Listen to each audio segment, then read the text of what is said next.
The moment my phone rang, I had a bad feeling. Not just the usual kind, the "oh, this might be bad news" kind. No, this was something deeper. Something that made my stomach twist before I even saw the caller ID. And when I did, my hands went clammy. It was Emma. I almost didn't answer. Things between us had been weird lately. Sure, but nothing that screamed divorce. At least that's what I thought. That's what I told myself. Because the truth, the kind of truth that sits in the pit of your gut, the kind you ignore because facing it would rip your whole world apart, was something I wasn't ready to deal with. But I picked up, and in the coldest, most detached voice I had ever heard from her, she said, "I want a divorce." No preamble, no hesitation, just a statement of fact, like she was telling me she needed to pick up milk. I let out a short, confused laugh because that was the only thing my brain could process. "Excuse me? I've already spoken to my lawyer. He'll be handling everything from now on. Don't contact me directly. If you need anything, you can speak to him." My grip tightened around the phone. "Emma, what the hell is this? Are you serious right now?" "I don't have time to explain," she said. And that was it. The line went dead. I sat there, phone still pressed to my ear, the sound of my own breathing suddenly deafening. My heart pounded against my ribs, but not from heartbreak. No, this was something else. Anger, confusion, a slow-burning realization that something was very wrong. I wasn't the kind of guy who would just roll over and let things happen. If she wanted a divorce, fine. But not like this. Not with some half-baked excuse and a lawyer I'd never even heard of handling all our communication. No, she owed me a conversation, a reason, something. The next morning, I walked into the law office downtown, my mind a swirling mess of questions and worst-case scenarios. A young receptionist greeted me with a polite smile, but when I told her my name and why I was there, her expression faltered. Just for a second, like she knew something I didn't. She led me into a conference room where a middle-aged man in an expensive suit sat waiting. He looked up as I entered, offering me a stiff, professional nod. I didn't return it. "You must be Mr. Carter," he said. "Yeah," I replied, studying his face. Something about him was off. He adjusted his tie. "I represent your wife in these proceedings." I lowered myself into the chair opposite him. "Right, so let's cut the bull. Why is she doing this?" The lawyer hesitated. A fraction of a second, but I caught it. "I believe Mrs. Carter has already made her intentions clear," he said. No, she hasn't. She gave me a 2-sentence phone call and then dumped me on you." "That's not clear." I leaned forward. "So how about you start talking?" His throat bobbed as he swallowed. "Mr. Carter, I assure you, everything is being handled fairly. Emma simply wishes to move on and—" I slammed my hand on the table, not to intimidate him, just to snap him out of whatever rehearsed script he was feeding me. "Why do you look like you just saw a ghost?" I asked, narrowing my eyes. He blinked. His fingers twitched. "I don't know what you mean." "Bullshit." I leaned in closer, lowering my voice. "The second I said my name, you turned pale. Your hands are shaking." "Why?" He exhaled sharply, rubbing a hand over his mouth. I think there's been some kind of misunderstanding." I scoffed. "Yeah? Then clear it up for me." He hesitated again, and in that moment I knew he was afraid. Not of me, of something else. Of something bigger than a messy divorce. Before he could say another word, his office door burst open. And standing there, looking like she had just seen a ghost, was Emma. I stared at the lawyer, watching the color drain from his face like he'd seen a ghost. His hand trembled as he tried to adjust his tie, his breath hitching like he'd just been caught in something. "What?" I demanded. "What the hell is going on?" He didn't answer immediately. Instead, he swallowed hard and reached for a folder on his desk with fingers that visibly shook. He hesitated. Then, without meeting my eyes, he pushed the folder toward me. "Mr. Carter," he started, voice uneven. "Before we continue, I need to confirm something. Your full name." "Ethan Carter," I said, feeling my patience snap. "What does this have to do with anything?" The lawyer exhaled sharply, like I had just delivered a blow he wasn't ready for. His eyes darted toward the door, then back at me, calculating something in his head. Then, very carefully, he said, And you are absolutely certain you are Emma Carter's husband? His tone was bizarre. There was an edge to it, like he was trying to get me to realize something before he had to say it out loud. The room suddenly felt too small, the air thick with something I didn't understand yet. Yes, I snapped. For 7 goddamn years. Why are you acting like this? The lawyer let out a shaky breath and pinched the bridge of his nose, looking like a man who had just been hit by a truck. Then he muttered something under his breath. Something so low I almost didn't catch it. This wasn't supposed to happen. A chill crawled up my spine. What wasn't supposed to happen? He ignored my question and instead reached for a piece of paper inside the folder. Then, very slowly, he turned it around and slid it toward me. I looked down at it, and my blood went ice cold. It was a marriage certificate. Not ours. Hers. Her name was right there. Emma Carter. But the man listed next to her? It wasn't me. I blinked. My brain rejected what I was seeing. The date at the bottom was recent, 6 months ago. I could hear my heartbeat in my ears. My mind scrambled, desperate for another explanation, but there wasn't one. My wife, the woman I had spent nearly a decade with, the woman who had just called me yesterday asking for a divorce, had married another man. While still married to me, a sound came out of me, something between a laugh and a gasp. It didn't feel real. This had to be some kind of mistake, a glitch in the system, a clerical error. But the lawyer's face told me otherwise. Tell me this is a joke, I said, barely recognizing my own voice.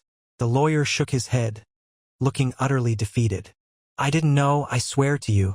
She told me you were. She said you were. He cut himself off, suddenly looking even paler. She told you I was what? I demanded. He hesitated. Then, very carefully, he said, she told me you were dead. Everything inside me froze. I forgot how to breathe. My brain couldn't process the words. I felt like I had just been kicked in the gut by something massive and cruel, something that was only now revealing the full extent of its horror. Dead. She told them I was dead. Emma didn't just cheat. She didn't just lie. She erased me. The silence in the office stretched, suffocating. The lawyer wouldn't meet my eyes. His hands were still shaking. And me? I was numb. My thoughts weren't thoughts anymore. Just static, sharp, and deafening. Emma told people I was dead. Not missing. Not divorced. Dead. I forced myself to speak, but my voice came out hoarse, unrecognizable. You're telling me my wife, the woman I live with, eat dinner with, wake up next to, told you I was dead? The lawyer swallowed hard, his Adam's apple bobbing like he wished he could vanish from this moment entirely. She said you passed away last year, he said quietly. She provided a death certificate. A laugh clawed its way out of my throat. Raw, disbelieving. A death certificate. She had gone that far. She had fabricated paperwork to make me disappear. I snatched the folder from the desk, my fingers clenching the paper like it might dissolve into smoke if I let go. My name was there, printed neatly at the top. Ethan Carter. Deceased. Date of death. 11 months ago. I felt like I was going to be sick. My vision blurred at the edges. My pulse a war drum in my ears. I was reading my own goddamn obituary. The lawyer kept talking, his voice distant, like he was afraid that if he stopped explaining, I'd lunge across the desk and strangle him. Emma came to me a few months after, saying she needed legal guidance regarding your estate.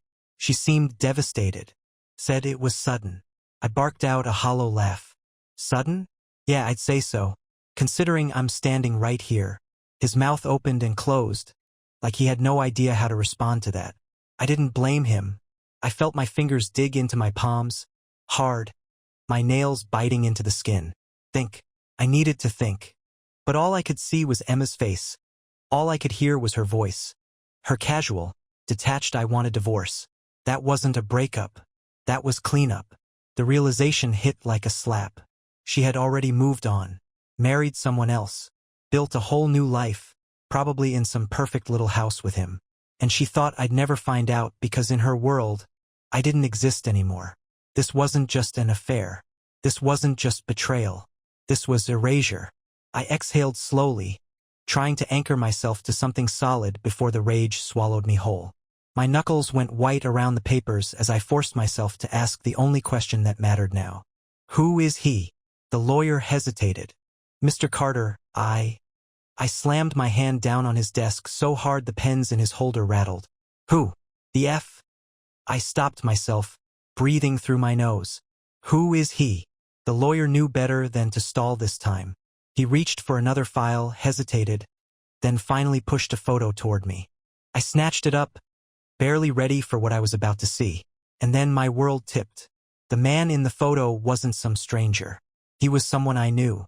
Very well. I stared at the photo, the edges crumpling in my grip.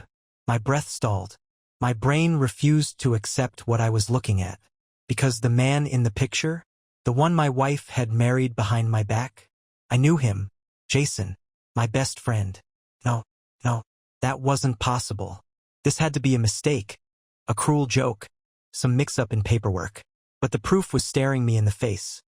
Jason standing next to Emma, her hand on his chest, a ring on her goddamn finger.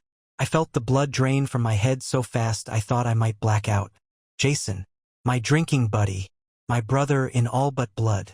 The guy who stood next to me at my wedding and told me he'd always have my back. The same guy who crashed on my couch last year when his girlfriend dumped him. Drinking my beer, venting about how he'd never find a woman as solid as Emma. And the whole time he was planning to take her from me. The lawyer was talking, but I wasn't listening. I was already moving, my body running on something instinctual, primal. My hands slammed the chair back into the desk as I stormed out of the office, my pulse a war drum in my ears. Mr. Carter, wait, where are you going? I didn't answer, couldn't. If I stayed in that office one more second, I'd snap. I hit the street like a bullet, barely aware of where I was going. My hands were shaking. My jaw was clenched so hard I could hear my own teeth grinding. Every memory, every moment with both of them played in my head like a broken film reel, warping into something hideous. Emma's late nights, Jason's sudden interest in how my marriage was going, the way she started dressing differently, smiling at her phone, guarding her screen, the way Jason vanished from my life a few months ago. No explanation, no contact. It wasn't paranoia. It was never paranoia. I had been watching my own betrayal unfold in slow motion, too blind to see it. I yanked my phone out of my pocket and called Emma, straight to voicemail. I tried again. Same thing. Fine. If she wouldn't answer me, he would. I scrolled to Jason's number, my hands tightening around the phone like a vice. My thumb hovered over the call button. I should wait. I should think. I hit dial. The phone rang. Once. Twice. Then he picked up. Hey man. Jason's voice came through. Casual. Easy. Like he hadn't burned my entire life to the ground. Didn't expect to hear from you. I couldn't even speak for a second. There was a smirk in his tone. He knew. He knew I knew. And he was enjoying it. Something inside me snapped. You piece of garbage? I snarled, my voice barely human. Where is she? A pause. Then a breath of a chuckle. Ah, so you finally figured it out. My grip on the phone tightened. Where is she? Jason sighed. Like this was all some mild inconvenience. Relax, Ethan. It's over. It's been over. You were just, what's the word? A dead weight. Rage detonated in my chest. So blinding I saw red. I started walking faster. Somewhere. Anywhere. Fueled by nothing but adrenaline and the violent need to put my fist through his face. She told people I was dead, Jason. My voice was eerily calm now, venom wrapped in ice. She forged my death certificate. Do you know what that means? Another chuckle. Means you should have stayed dead. Click. He hung up. I stared at the phone, stunned. Then, without thinking, I launched it against the nearest brick wall. It shattered on impact, plastic and glass exploding across the pavement. People on the street turned to stare, but I didn't care. I was already moving, because I knew exactly where Jason would be. And when I got there, he was going to wish I really had been dead. Jason always thought he was smarter than everyone else. Calculated. Always 5 steps ahead. But he had one weakness, predictability. And right now, predictability was going to get his teeth kicked in. I didn't need to track his location. I didn't need to ask around. I knew where he was, because Jason was a creature of habit. Every Friday night, without fail, he went to the same upscale bar, a rooftop lounge downtown, the kind of place where they charge $20 for a drink and the bouncers wear earpieces like they're guarding the president. He liked the status of it, the attention, the power move of casually dropping cash like it was nothing. And tonight wasn't just any night. Tonight, Jason was celebrating. That thought alone made my blood burn. By the time I reached the bar, my adrenaline had turned into something colder, sharper. The line outside was long, but I didn't stop. I walked straight up to the bouncer like I belonged there. "Hey man, line's back there. I'm not here for the bar." I cut him off. "I'm here for Jason Hale." The second his name left my mouth, the bouncer's face changed. I caught the twitch of recognition before he masked it. "Sorry, can't help you." "Wrong answer." I stepped in close, my voice dropping. "Listen carefully. Either you tell him Ethan Carter is here, or I go in and find him myself. And I promise you, that is going to be a much bigger problem." Something in my face must have convinced him I wasn't bluffing, because after a long hesitation, he sighed, muttered something into his earpiece, and then, like magic, I was waved inside. The place was packed. Laughter, music, clinking glasses, the smell of expensive perfume and overpriced whiskey. A normal Friday night for everyone but me. And then I saw him, Jason, sitting in a VIP booth, his arm around Emma. My wife, my dead wife. They were laughing. She was leaning into him, her head tilted back, Jason whispering something in her ear that made her smirk. And when she turned her head, I saw it, the ring. Not the one I put on her finger 7 years ago. A new one. A whole new life. A whole new lie. Something inside me cracked wide open. I didn't think. Didn't hesitate. I moved. I was across the floor in seconds, shoving past people, my sights locked on Jason like a target. He didn't see me until it was too late. My fist collided with his jaw so hard the sound cut through the music.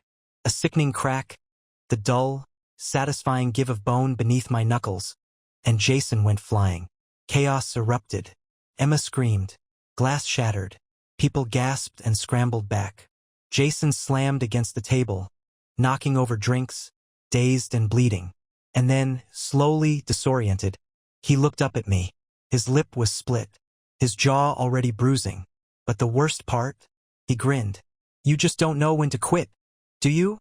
He rasped, wiping the blood from his mouth. Something snapped in Emma then. She lunged toward me, shoving against my chest, her nails digging into my arms, like I was the problem. "What the hell is wrong with you?" she shrieked. "You can't can't just what, Emma?" My voice was eerily calm. Too calm. "Can't just be alive? Because according to you, I'm supposed to be dead." Her breath hitched. That was it. The tell. The moment her mask cracked.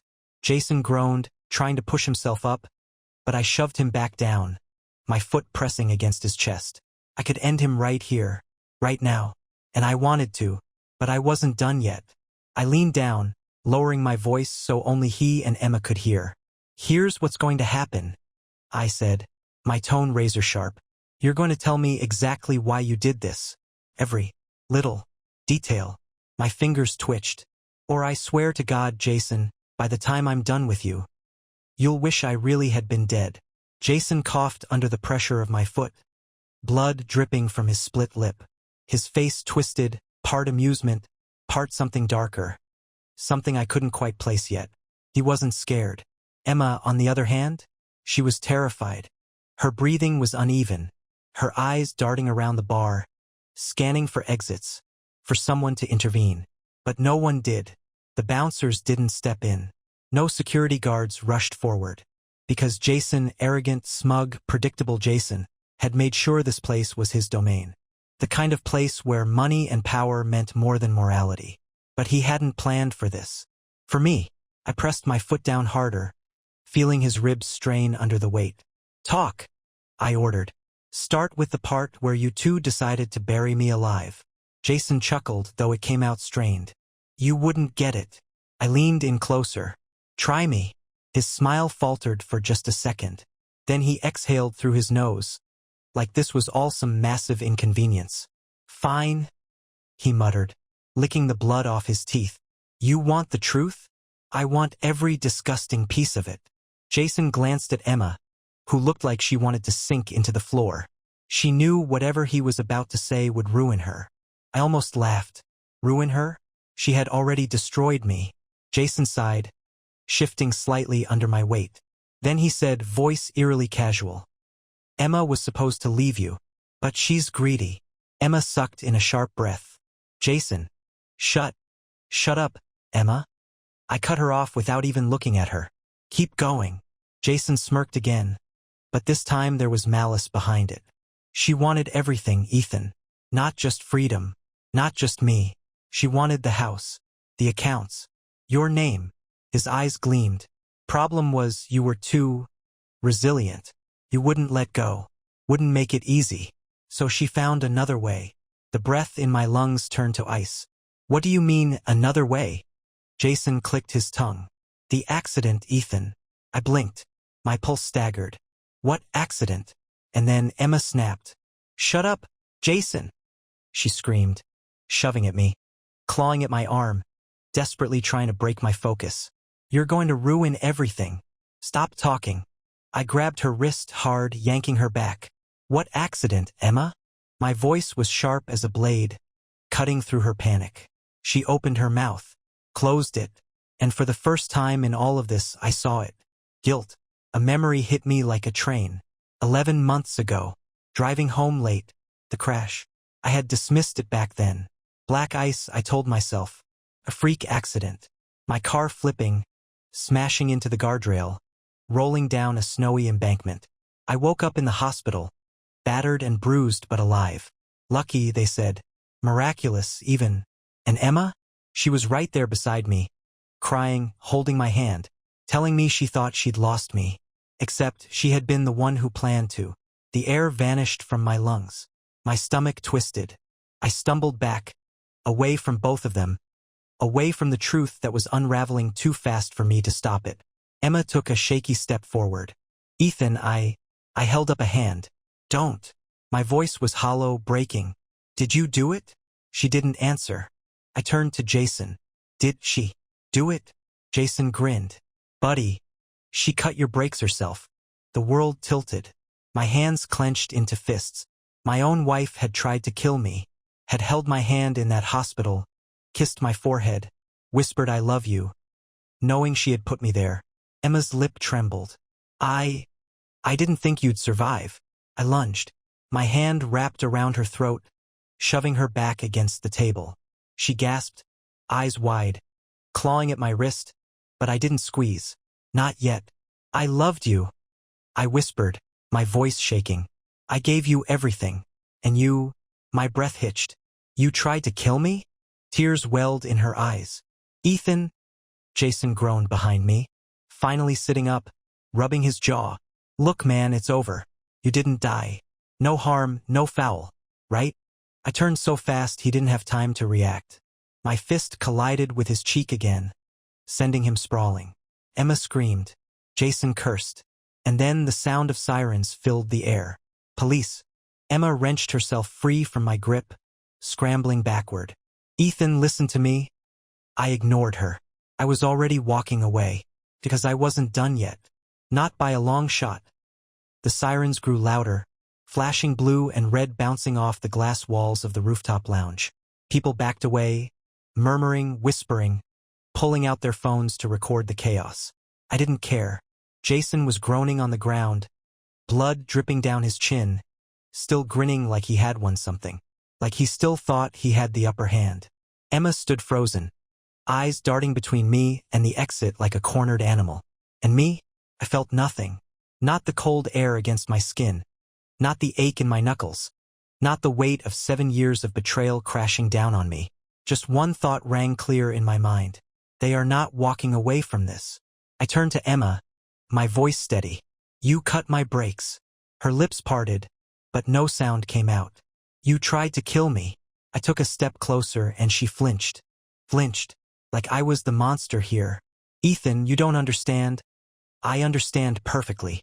My voice was eerily calm, despite the rage boiling under my skin. You didn't just cheat. You didn't just lie. You tried to erase me. Her hands trembled. It wasn't like that. Then tell me what it was like. Emma. She opened her mouth, then closed it, because we both knew there was no excuse. The police were getting closer now, the bar staff pointing toward the VIP section, where Jason was still on the ground, shaking off the hit. It was now or never. So I did the one thing neither of them expected. I laughed. Loud. Genuine. A deep, humorless sound that made Emma's face twist in confusion and Jason's smirk finally falter. "You think I came here just to beat the hell out of you?" I asked, shaking my head. "No, Jason. No, Emma. That would be too easy. Too simple." Emma took a shaky step backward. What did you do?" I pulled something out of my pocket and tossed it on the table. A flash drive.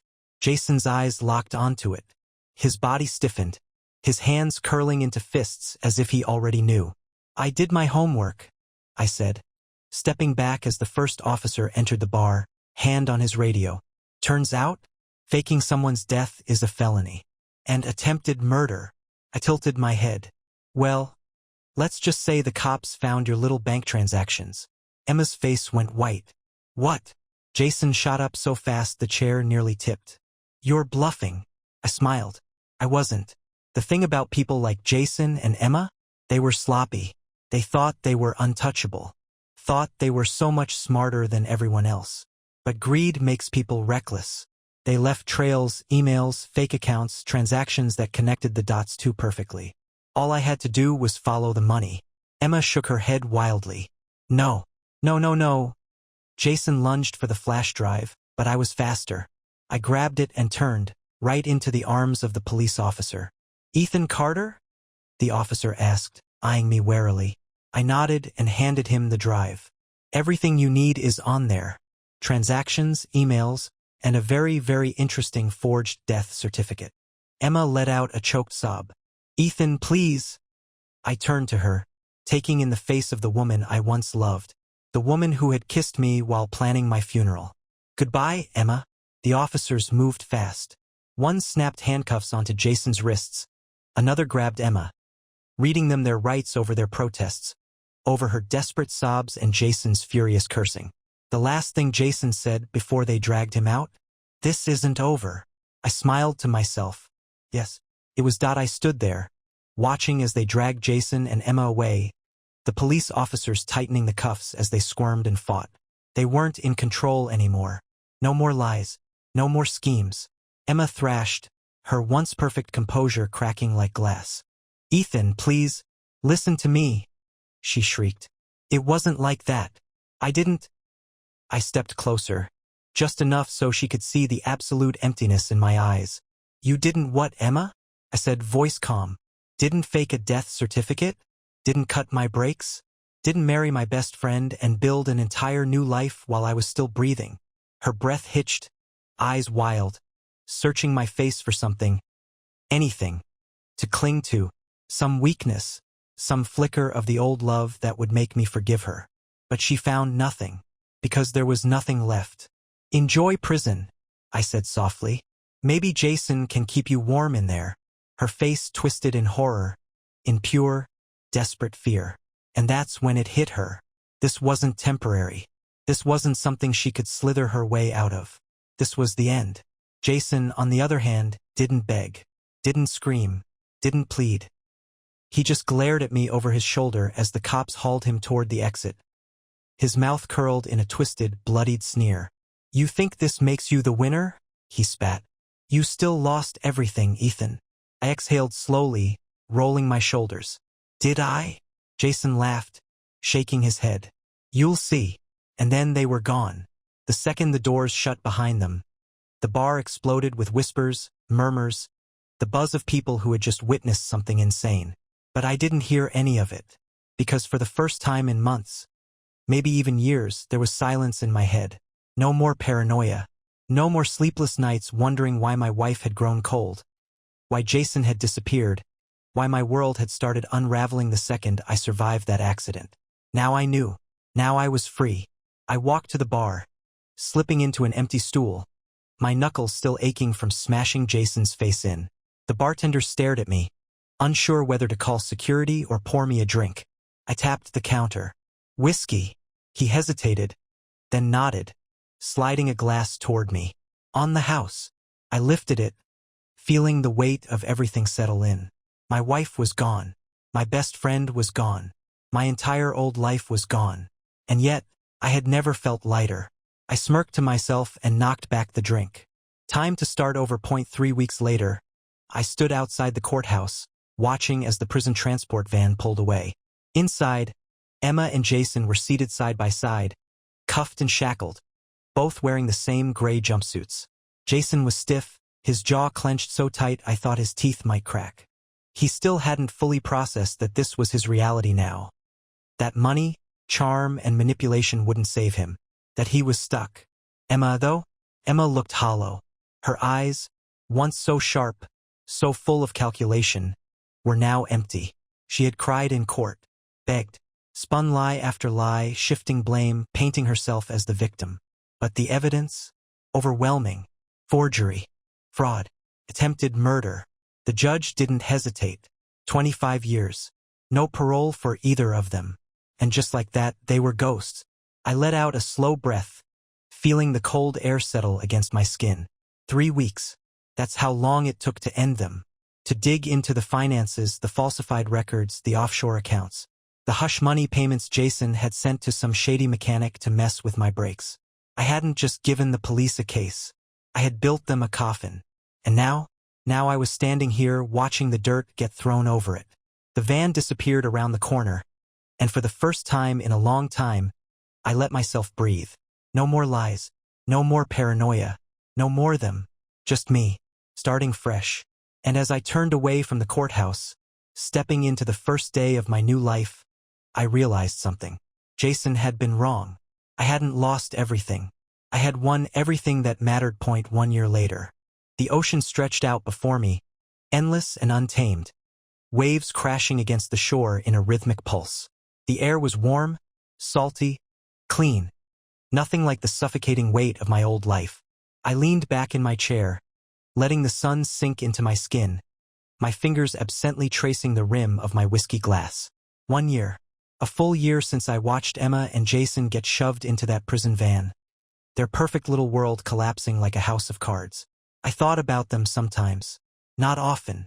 Not bitterly. Not with rage. Just with curiosity. Were they still together? Did they turn on each other the second the cell doors locked? Was Emma still trying to charm her way out of consequences, spinning sob stories to anyone who would listen? Was Jason still pretending he was untouchable, still clinging to the illusion of control? Could have found out. But I didn't care enough to, because for the first time in years, they weren't part of my story anymore. I had moved, changed my name, cashed out everything and disappeared from the places they had poisoned.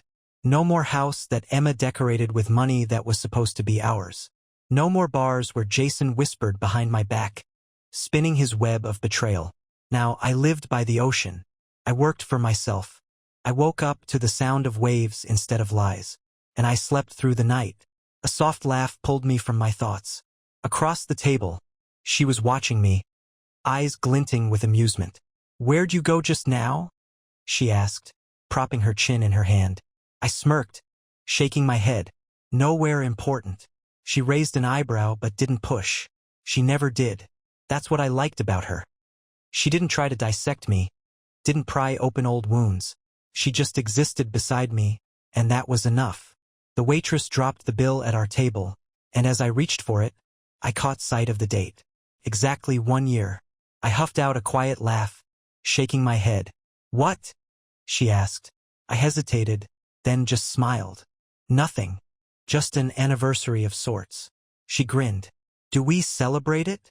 I thought about that for a second, then shrugged. "Yeah, why not?" And as we left the restaurant, hand in hand, the past finally felt like what it was. Something I had survived. And that was the only closure I'd ever need.